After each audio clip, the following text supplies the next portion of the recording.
वाराणसी पहुंच चुके हैं, क्या कुछ कह रहे, चलिए आपको सीधा वहीं ले चलते हैं।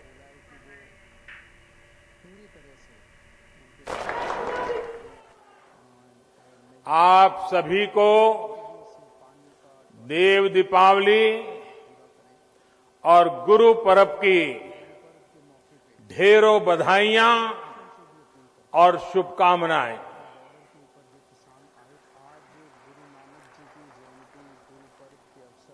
उत्तर प्रदेश के मुख्यमंत्री श्रीमान योगी आदित्यनाथ जी, उप मुख्यमंत्री श्री केशव प्रसाद मौर्य जी, संसद में मेरे साथी भाई रमेश चंद जी और विशाल संख्या में पधारे हुए काशी के मेरे प्यारे भाइयों और बहनों, देव दीपावली और गुरु नानक देव जी के प्रकाशोत्सव पर आज काशी को आधुनिक इंफ्रास्ट्रक्चर का एक और उपहार मिल रहा है।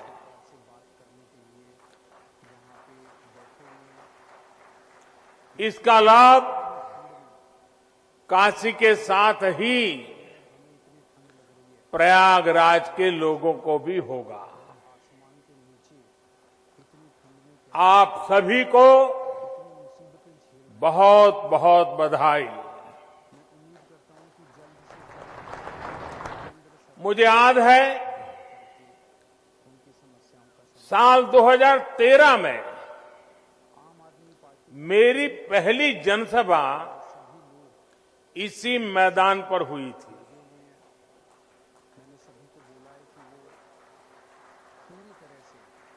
और तब यहां से गुजरने वाला हाईवे 4 लेन का था। आज बाबा विश्वनाथ के आशीर्वाद से ये हाईवे 6 लेन का हो चुका है।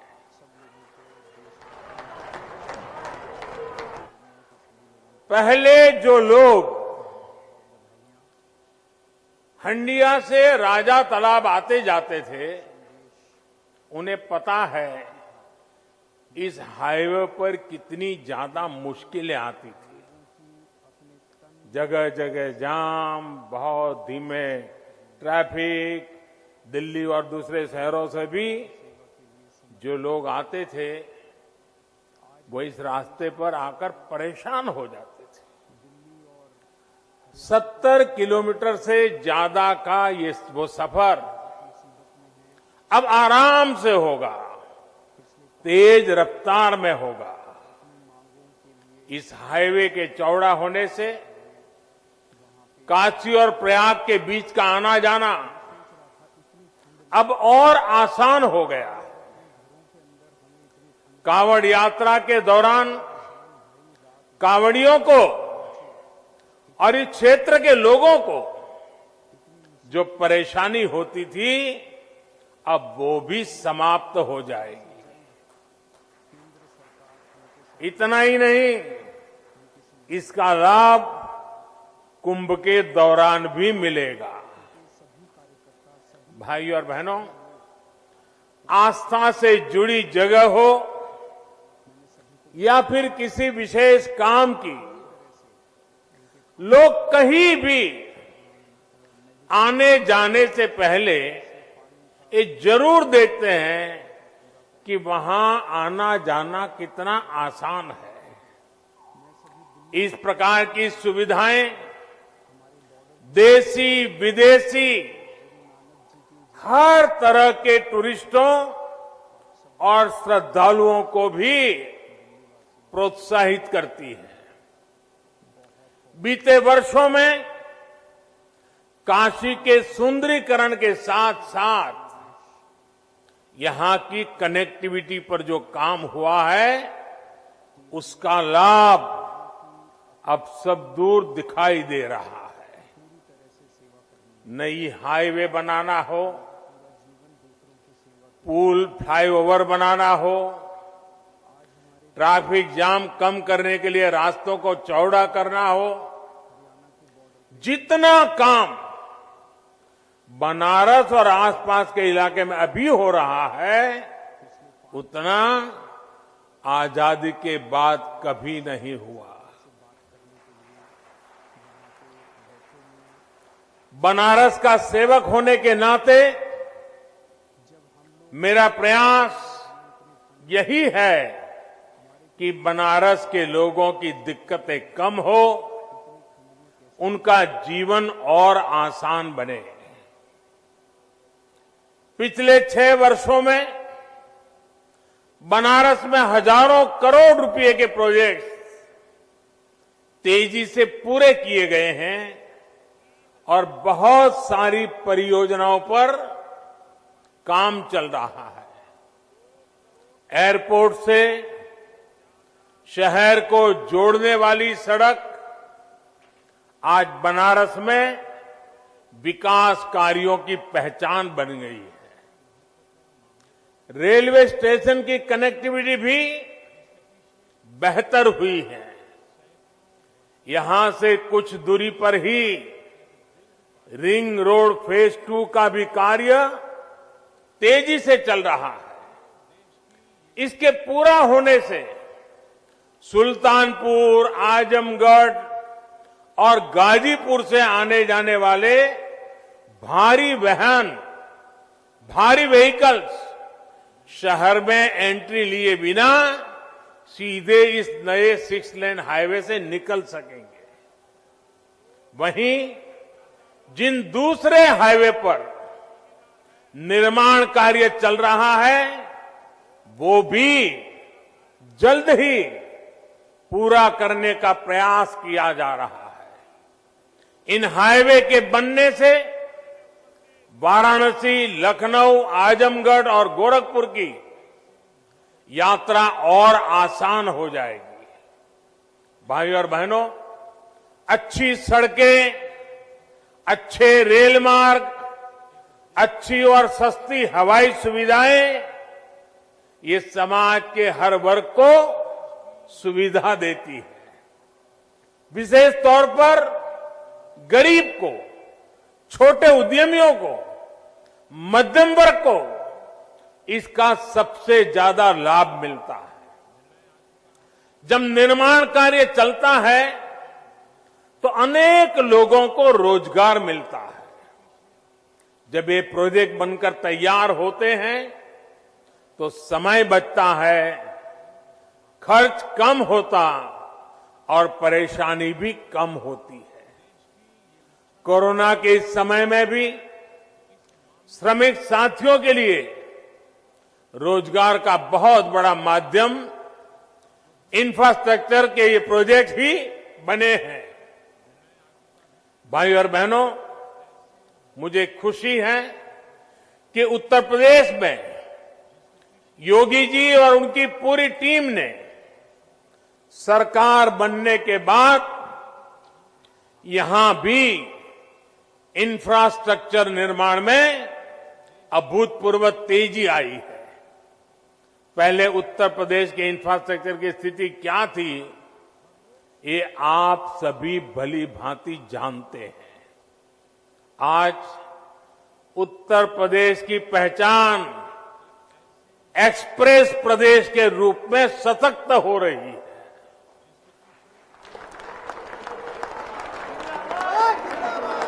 यूपी में कनेक्टिविटी के हजारों करोड़ के 5 मेगा प्रोजेक्ट्स पर एक साथ काम चल रहा है। आज पूर्वांचल हो, बुंदेलखंड हो, पश्चिमी उत्तर प्रदेश हो, हर कोने को एक्सप्रेस वे से जोड़ा जा रहा है। देश के 2 बड़े और आधुनिक डिफेंस कॉरिडोर में से एक हमारे उत्तर प्रदेश में ही बन रहा है। भाइयों बहनों, रोड ही नहीं बल्कि एयर कनेक्टिविटी को भी सुधारा जा रहा है। 3-4 साल पहले यूपी में सिर्फ 2 बड़े एयरपोर्ट ही प्रभावी रूप से काम कर रहे थे। आज करीब 1 दर्जन एयरपोर्ट यूपी में सेवा के लिए तैयार हो रहे हैं। यहां वाराणसी के एयरपोर्ट के विस्तारीकरण का काम चल रहा है। प्रयागराज में एयरपोर्ट टर्मिनल जितनी तेजी से बना, उसने एक नया रिकॉर्ड ही बना दिया था। इसके अलावा कुशीनगर के एयरपोर्ट को भी इंटरनेशनल एयरपोर्ट के रूप में विकसित किया जा रहा है। नोएडा के जेवर में इंटरनेशनल ग्रीनफील्ड एयरपोर्ट पर भी तेजी से काम चल रहा है।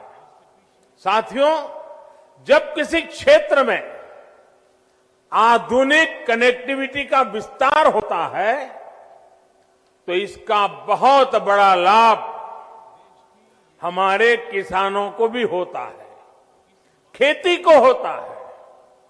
बीते वर्षों में निरंतर ये प्रयास हुआ है कि गांवों में आधुनिक सड़कों के साथ साथ भंडारण की, कोल्ड स्टोरेज की आधुनिक व्यवस्थाएं खड़ी की जाए।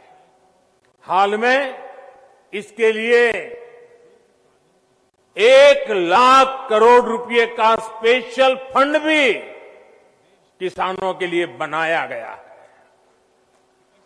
इसी साल देश के इतिहास में पहली बार चलते फिरते कोल्ड स्टोरेज यानी किसान रेल शुरू की गई है।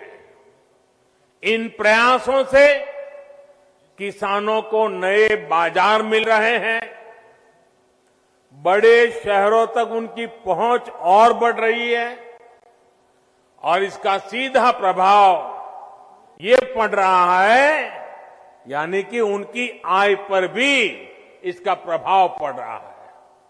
साथियों, वाराणसी सहित पूर्वांचल में ही जो बेहतरीन इंफ्रास्ट्रक्चर तैयार हुआ है, उसका बहुत अधिक लाभ इस पूरे क्षेत्र को हुआ है। वाराणसी में पेरिसेबल कार्गो सेंटर बनने के कारण अब यहां के किसानों को अब फल और सब्जियों को स्टोर करके रखने और उन्हें आसानी से बेचने की बहुत बड़ी सुविधा मिली है। इस स्टोरेज कैपेसिटी के कारण पहली बार यहां के किसानों की उपज बड़ी मात्रा में विदेशों में निर्यात हो रही है। आज बनारस का लंगड़ा और बनारस की दशहरी आम लंदन और मिडल ईस्ट में अपनी खुशबू बिखेर रहा है। अब बनारस के आम की डिमांड विदेशों में भी निरंतर बढ़ रही है। अब यहां जो पैकेजिंग की सुविधाएं तैयार हो रही है, उस वजह से पैकिंग के लिए दूसरे बड़े शहरों में जाने की जरूरत अब नहीं रहेगी। आम के अलावा इस साल यहां की ताजा सब्जियां भी दुबई और लंदन पहुंची है। ये एक्सपोर्ट हवाई मार्ग से हुआ है, यानी बेहतर हवाई सेवाओं का सीधा लाभ यहां के छोटे से छोटे किसानों को हो रहा है। गंगा जी पर जो देश का पहला इनलैंड वाटरवे है, इसका उपयोग किसानों की उपज के ट्रांसपोर्ट के लिए अधिक से अधिक कैसे हो, इस पर भी काम हो रहा है। साथियों, सरकार के प्रयासों और आधुनिक इंफ्रास्ट्रक्चर से किसानों को कितना लाभ हो रहा है, इसका एक बेहतरीन उदाहरण चंदौली का काला चावल, ब्लैक राइस है। ये चावल चंदौली के किसानों के घरों में समृद्धि लेकर के आ रहा है।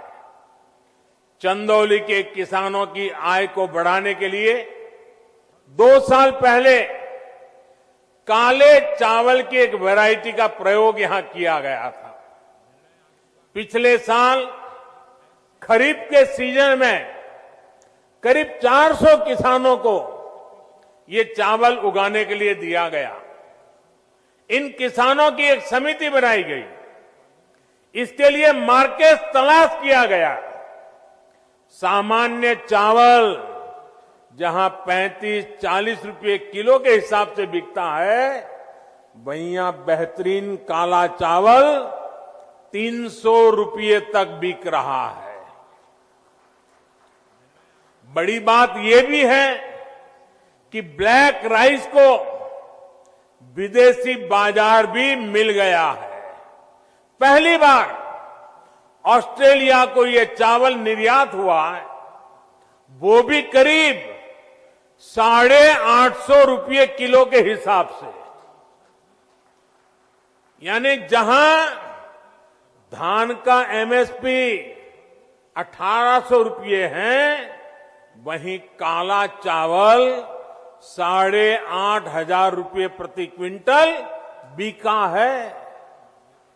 मुझे बताया गया है कि इस कामयाबी को देखते हुए इस बार के सीजन में लगभग 1000 किसान परिवार काले चावल की खेती कर रहे हैं।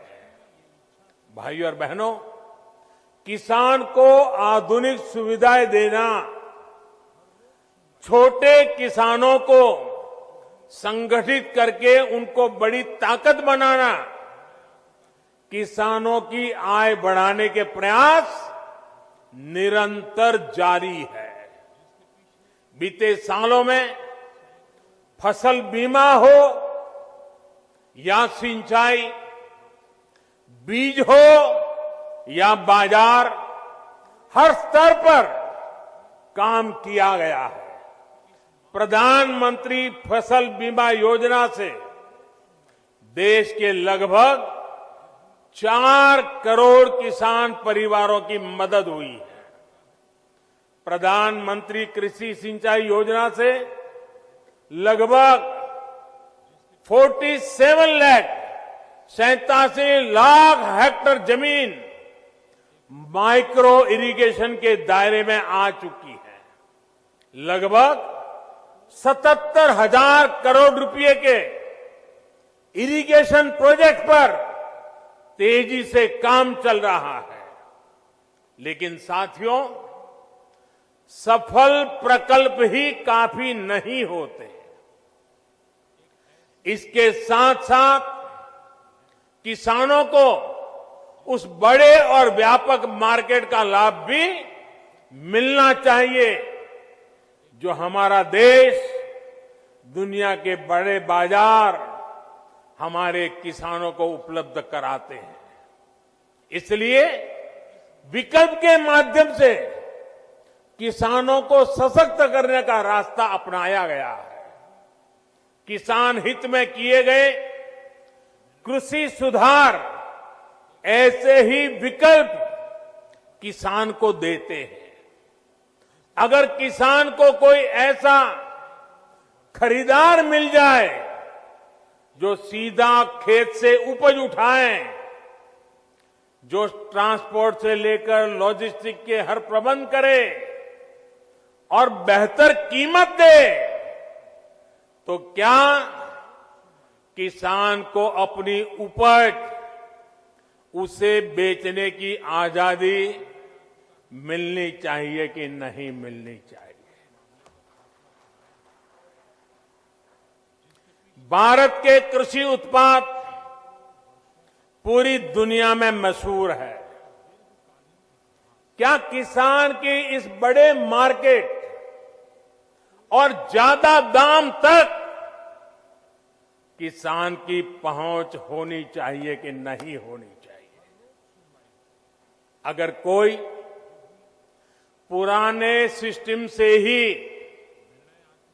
लेन देन को ठीक समझता है तो उस पर भी इस कानून में कहां कोई रोक लगाई है भाई। साथियों, नए कृषि सुधारों से किसानों को नए विकल्प और नए कानूनी संरक्षण ही तो दिए गए हैं।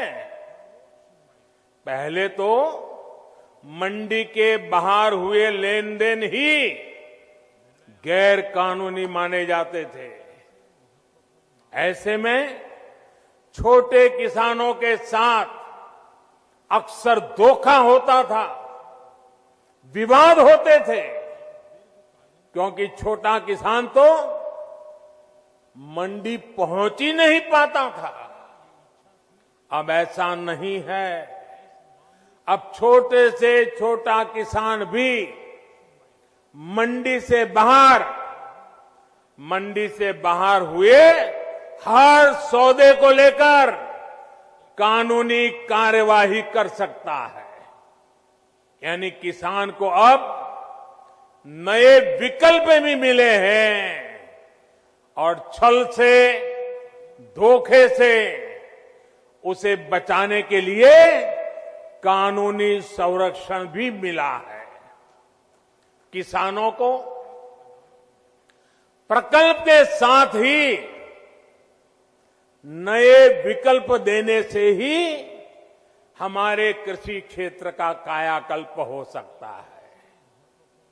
सरकार की तरफ से प्रकल्प, किसान के लिए विकल्प और दोनों साथ साथ चले तभी देश का कायाकल्प होता है।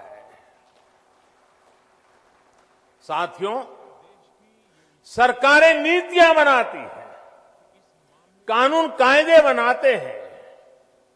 नीतियां और कानूनों को समर्थन भी मिलता है तो कुछ सवाल भी स्वाभाविक ही है। ये लोकतंत्र का हिस्सा है और भारत में ये जीवंत परंपरा रही है। लेकिन पिछले कुछ समय से एक अलग ही ट्रेंड देश में देखने को मिल रहा है।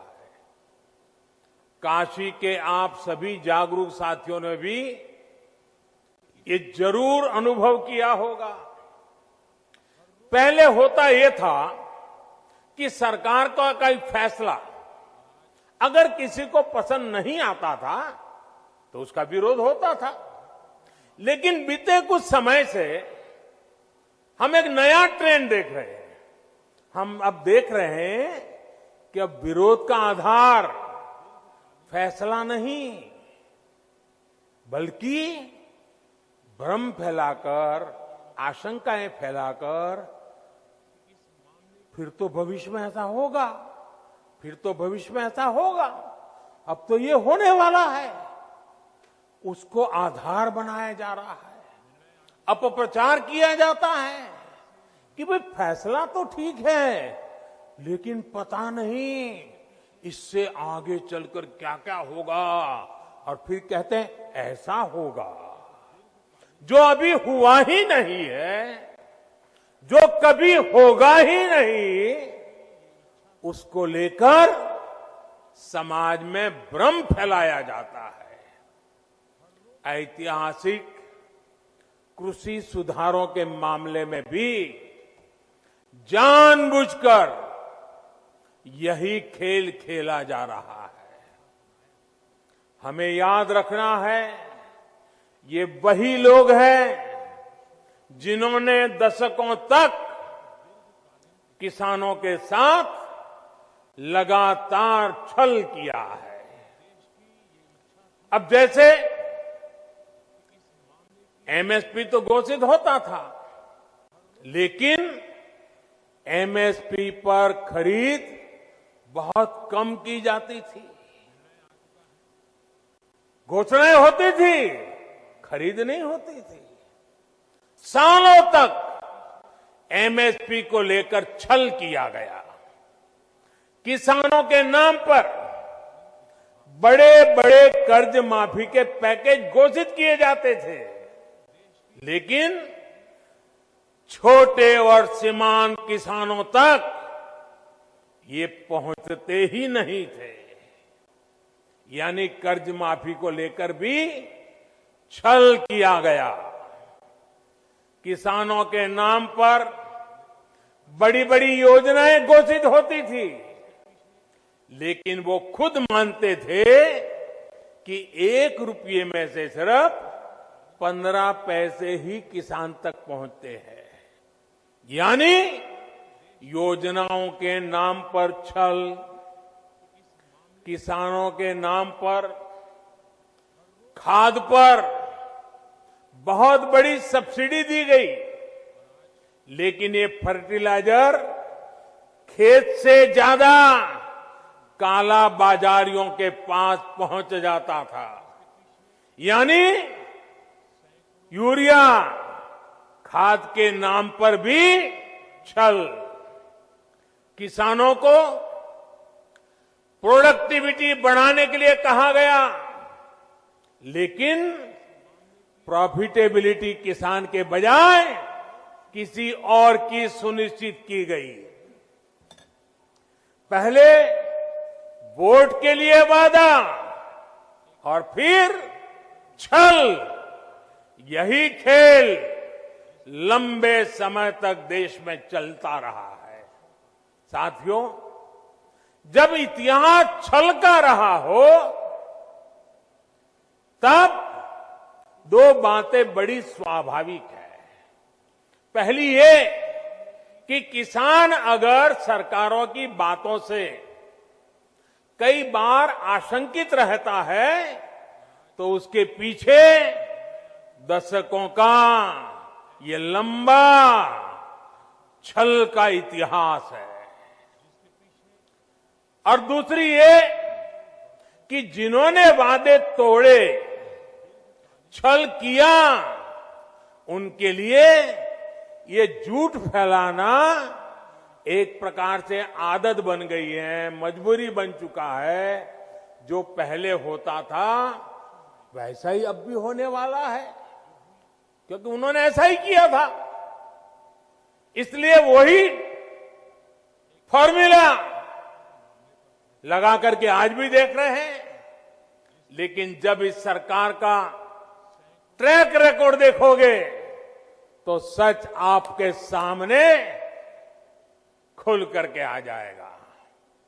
हमने कहा था कि हम यूरिया की कालाबाजारी रोकेंगे और किसानों को पर्याप्त यूरिया देंगे। बीते 6 साल में यूरिया की कमी नहीं होने दी। पहले तो यूरिया ब्लैक में लेना पड़ता है। यूरिया के लिए रात रात लाइन में ला करके रात को बाहर ठंड में सोना पड़ता था, और कई बार यूरिया लेने वाले किसानों पर लाठीचार्ज की घटनाएं होती थी। आज ये सब बंद हो गया। यहां तक कि कोरोना लॉकडाउन तक, उसमें भी जब लगभग हर गतिविधि बंद थी, तब भी हमने यूरिया पहुंचाने में दिक्कत नहीं आने दी गई। हमने वादा किया था कि स्वामीनाथन आयोग की सिफारिश के अनुकूल लागत का 1.5 गुना एमएसपी देंगे। ये वादा सिर्फ कागज पर ही नहीं, ये वादा हमने पूरा किया। और इतना ही नहीं, किसान के बैंक खाते तक पैसे पहुंचे, इसका प्रबंध किया। साथियों, सिर्फ दाल की ही बात करें, पल्सीज की बात करें, 2014 से पहले के 5 सालों में, हमारे जो पहले वाली सरकार थी उसके 5 सालों में लगभग 650 करोड़ रुपए की ही दाल किसान से खरीदी गई थी। कितनी? 650 करोड़। कितना भैया, जरा बताइए, पूरे देश में कितना? 650 करोड़। लेकिन हमने 5 साल में क्या किया आकर के? हमारे 5 सालों में हमने लगभग 49,000 करोड़, 49,000 करोड़, यानी करीब करीब 50,000 करोड़ रुपए की दालें एमएसपी पर खरीदी है, यानी लगभग 75 गुना बढ़ोतरी। कहां 650 करोड़ और कहां करीब करीब 50,000 करोड़। 2014 से पहले के 5 सालों में, उनकी आखिरी सरकार की मैं बात कर रहा हूं, 5 सालों में पहले की सरकार ने 2 लाख करोड़ रुपए का धान खरीदा था पूरे देश में, 2 लाख करोड़ का एमएसपी पर।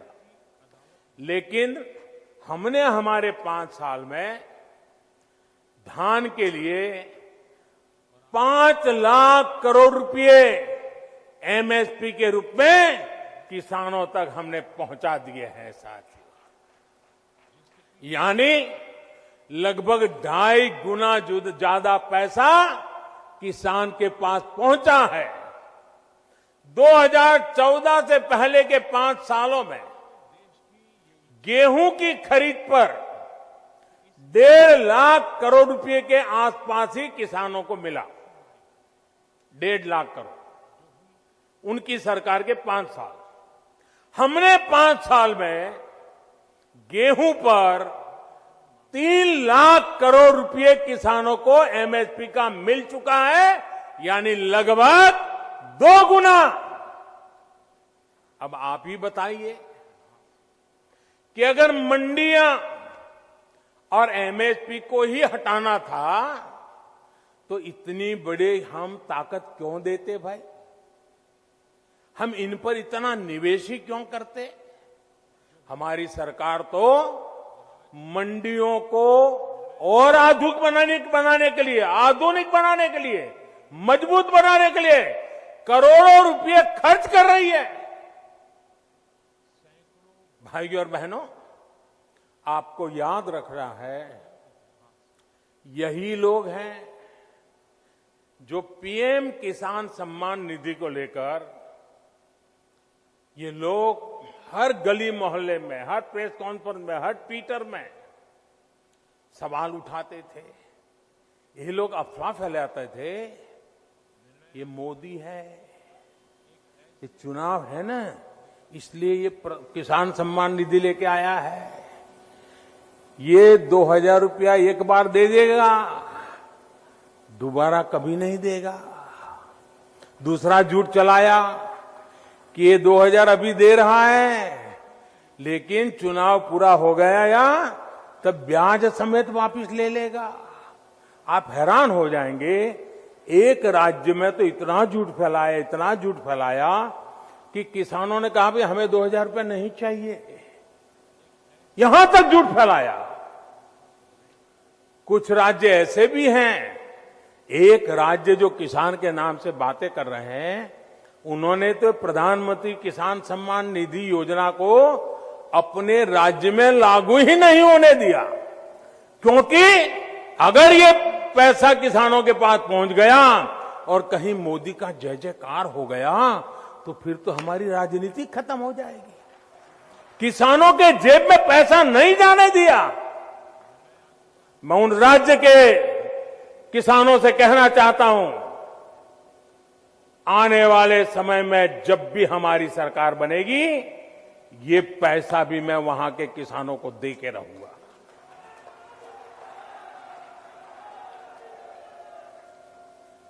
साथियों, देश के 10 करोड़ से ज्यादा किसान परिवारों के बैंक खाते में सीधी मदद दी जा रही है और ये प्रधानमंत्री किसान सम्मान निधि के द्वारा लगातार चल रहा है। साल में 3 बार देते हैं और अब तक 1 लाख करोड़ रुपया सीधा किसानों के बैंक खाते में पहुंच चुका है।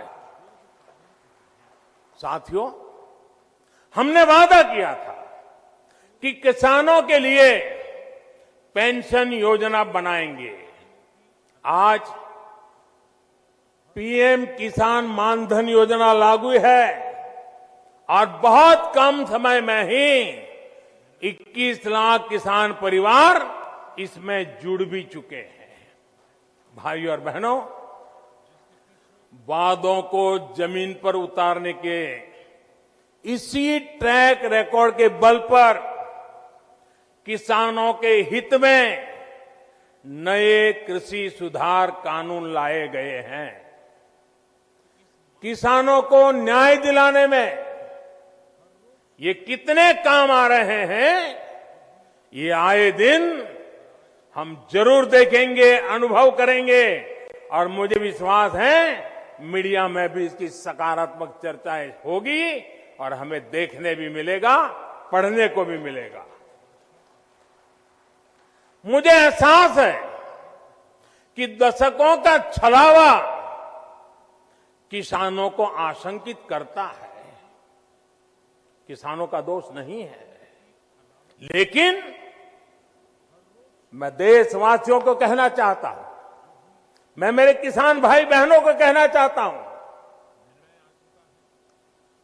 और मां गंगा के घाट पर से कहना चाहता हूं, काशी जैसी पवित्र नगरी से कह रहा हूं, अब छल से नहीं, गंगा जल जैसी पवित्र नीयत के साथ काम किया जा रहा है।